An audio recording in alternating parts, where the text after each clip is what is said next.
Hey guys, welcome back to part 5. For the last one, I've just finished installing the oil pump, tightening it all and setting it all. I had to use a short 4mm Allen key to get in here, so I brought these home for my work, but I'm going to cut a 4mm one down because you've got to tighten this after all this is installed. So it's a bit tight to get into, but they managed it, but I'll cut one down. So what I'm going to do in this part is we're going to install the clutch. So I've got everything checked and cleaned and ready to go. I've put the push rod in. I put that in for the other side because then it's only got one sort of ridge for the seal. It gives the seal a bit easier time.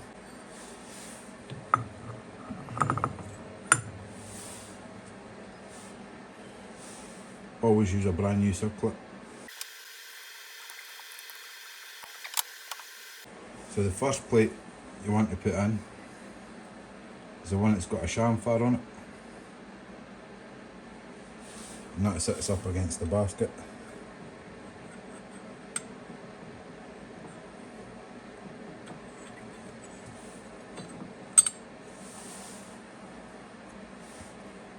And next it's a friction plate. These have all been soaked in oil. These are actually used, but I've checked them, they're well within what they should be.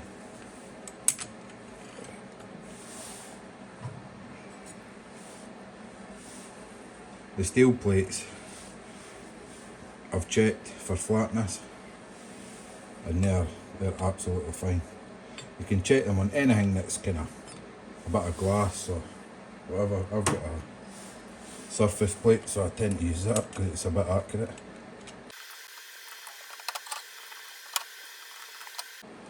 I always tend to put the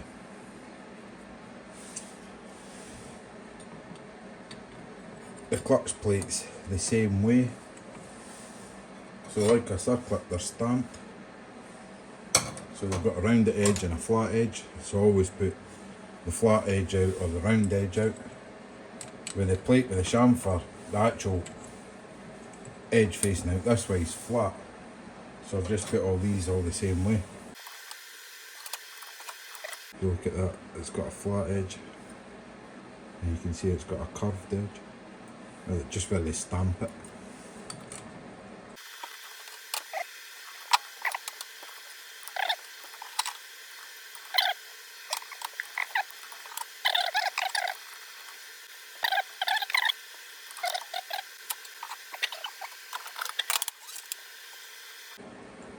The manual gives you a figure for checking the springs,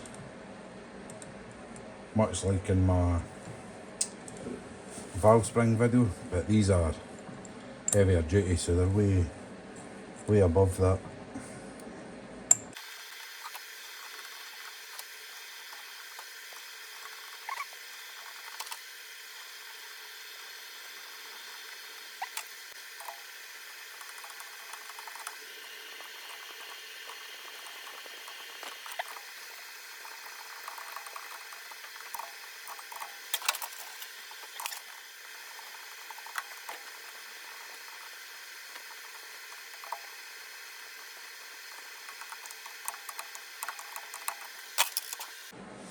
Okay, that's us got the clutch installed. Another upgrade I'm making to the engine is I'm replacing the bottom guide roller with this Capellini part. The standard one's fairly well worn and it's rubber with a steel bush, whereas this one's a steel outer, so it should be more durable, and then it's got a bearing, so it should run freer as well. It'll probably be more noisier, but I'm not really worried about the noise. It's a race bike, and I'll show you that installed. So that's the new roller guide fitted, and the shaft just locates like the standard one.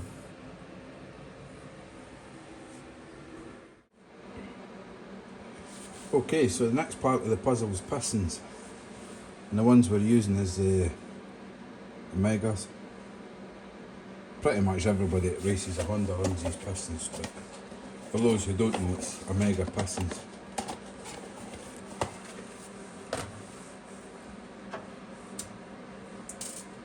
And they very cleverly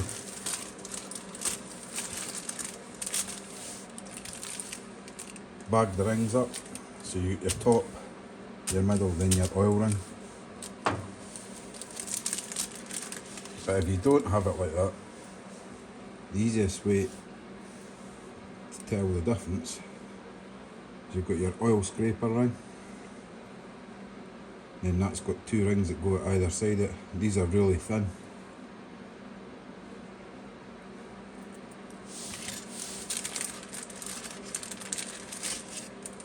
Your second ring is usually thicker than the top ring, and it's usually, to look at, it's kind of, if you look at the end of it, it's rectangle, it's kind of rectangle in shape. And most rings have a, I don't know if that one, the wee N, the mark always goes to the top.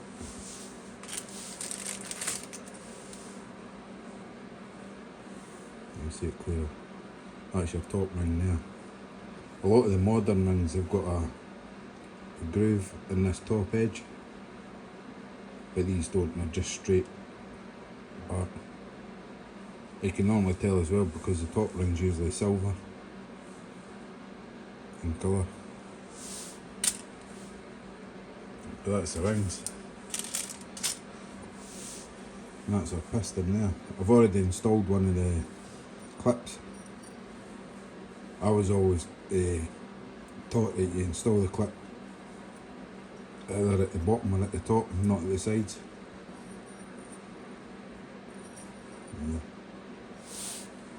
Yeah. I noticed something really interesting about these pistons today that are different for the 350 pistons, but I'm going to keep that to myself just for the minute. Apart from the obvious things, it's different shape and different size and that, but these have got one extra trick up their sleeve. So how I install the rings is I set them 120 degrees apart. So I normally start at this corner, the next ring will go there, next ring will go there, next ring will go there, the final ring there. It's just to keep them so they're evenly spaced, each gap is evenly spaced apart. I normally start by fitting the lower oil ring first, and then I put it past the groove. The reason for that is if you look at the actual scraper part, it's got like little grooves in it that these outer rings sit on. They don't actually, these don't sit against the rear of the piston, they sit on this scraper ring.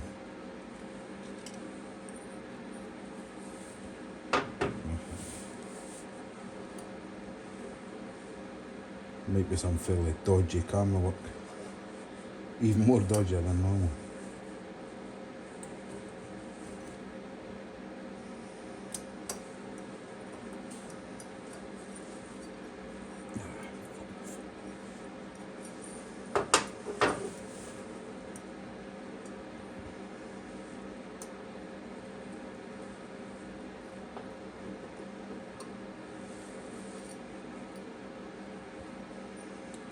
I just start like that.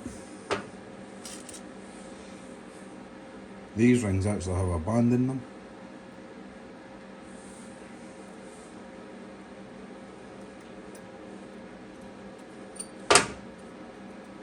The good thing about the band is it stops it. These can, this edge here can end up over this edge, so you've kind of got to watch that when you're putting them together, but the band kind of makes that impossible, so it's quite clever.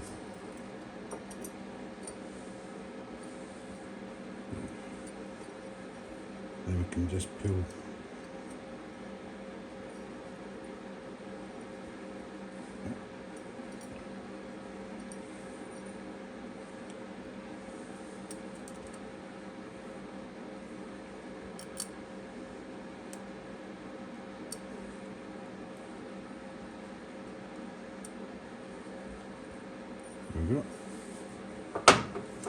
Then the next ring, so we started, first ring's there, second ring's there, third ring will be here.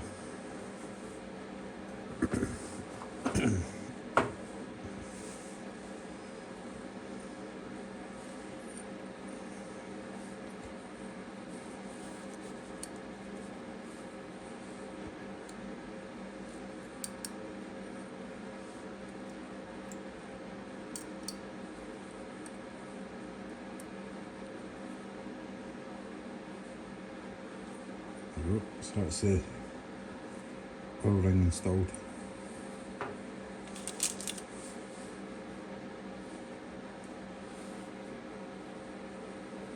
So our next ring with our little mark facing up the way will now go this way.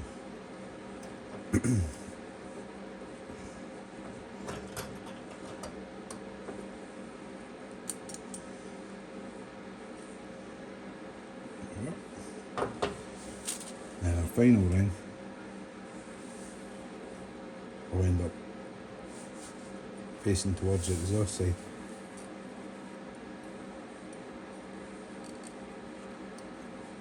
This is one of these things that there is a multitude of different variations and different ways to do it, but that's the way I've always done it. So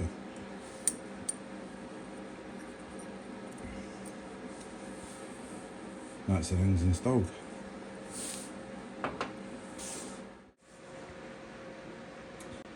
So next we're going to fit the piston. What I normally do is apply quite a good amount of oil in the small end, and then quite a good amount of oil where the gudgeon pin goes through.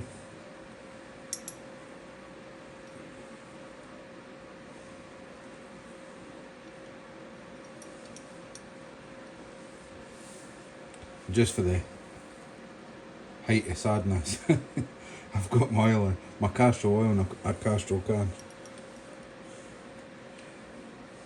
If you're thinking about buying one of these, I wouldn't. They're fucking useless.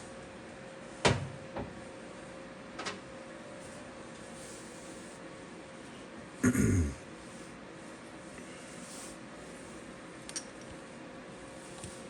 normally just slide the pit until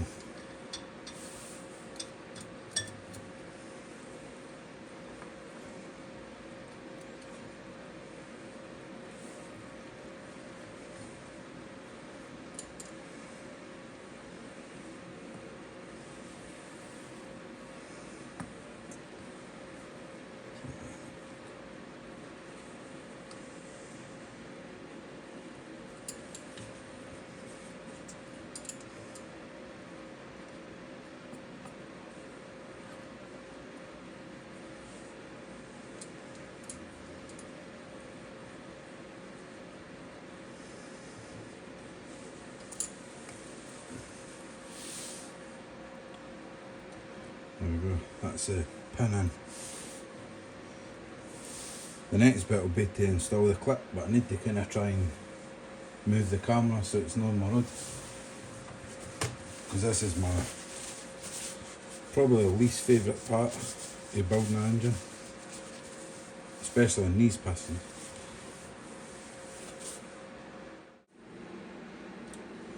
So I'm hoping this angle will work. These ones are a bit of a nightmare. When the clip's installed, there's basically probably the width of the tip of that screwdriver between them, so you can see how far it's going in. And because the pin, the actual cutaway for the pin, is in the skirt, you can't use a tool. Like, you can make up a tool to put it in, and it just, you basically put it in. It's the same size as this bore here, with a centre part, then an outer edge, and you just push it in and then twist it and it clips in, but you can't use that with these. So it's basically a case of damage limitation. So what I've been doing is, this part here, I try and get it in the middle of the piston, and then push this top part in, then I just use a little screwdriver and this is to remove it, but to put it in there just to bring it over that edge. And I've got the blue roll down here in case I lose it.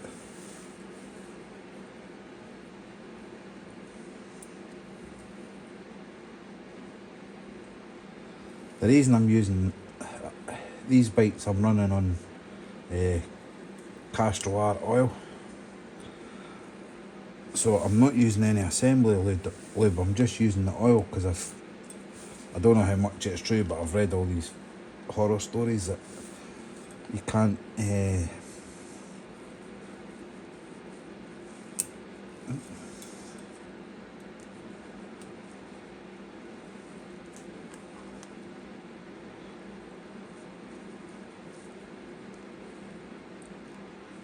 mix.